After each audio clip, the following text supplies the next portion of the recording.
ومن آیاتہ اللیل والنہار والشمس والقمر، اور اس کی نشانیوں میں سے رات ہے اور دن ہے اور سورج اور چاند ہے. اس کی نشانی ہے، قدرت کی نشانی ہے. رات میں اندھیرا ہے، سورج چھپ گیا، آپ آرام کر سکیں، نیند کر سکیں، اگلے روز کام و کاج کے لیے اپنی نشاط حاصل کر سکیں، چستی حاصل کر سکیں. یہ رات ہے. رات کی تاریکی، رات کے اندھیرے اللہ کی نشانیوں میں سے.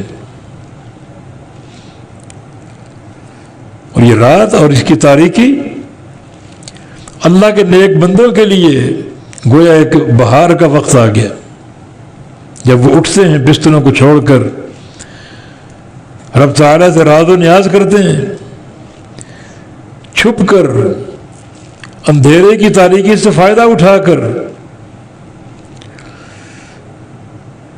تو کتنی بڑی نعمت ہے رات ان کے لیے، کتنی عظیم نشانی ہے. کیونکہ اسی رات کے اندھیرے میں لوگ غلط کام بھی کرتے ہیں، چور چوریاں کرتے ہیں، ڈاکے ڈالتے ہیں. اسی رات کے اندھیرے میں برائیاں ہوتی ہیں.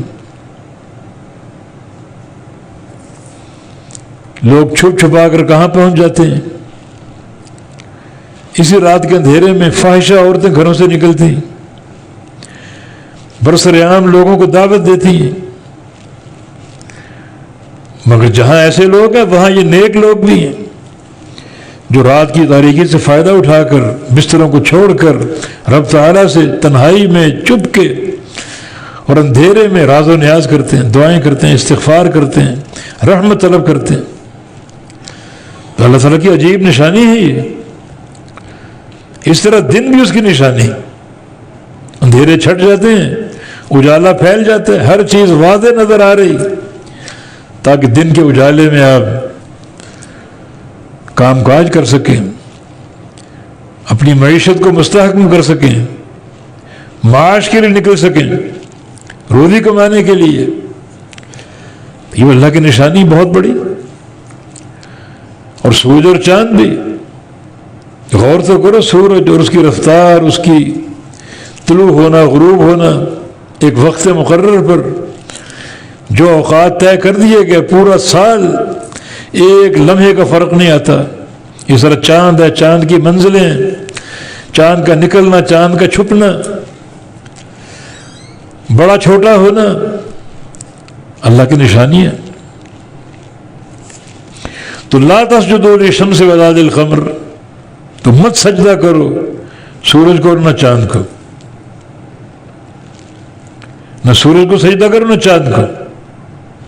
یہ اللہ کی مخلوق ہے. مخلوق خالق نہیں ہو سکتا، مخلوق مسجود اور معبود نہیں ہو سکتا. معبود کون ہوتا ہے، مسجود کون ہوتا ہے؟ جو خالق اور مالک ہو. اور خالق اور مالک صرف ایک اللہ ہے. ارونی ماذا خلقوا، مجھے دکھاؤ انہوں نے کیا پیدا کیا. کوئی ایک ذرہ دکھا دو کہ سب کچھ اللہ نے پیدا کیا، بس یہ ذرہ ہمارے معبود نے پیدا کیا. دکھاؤ تو صحیح.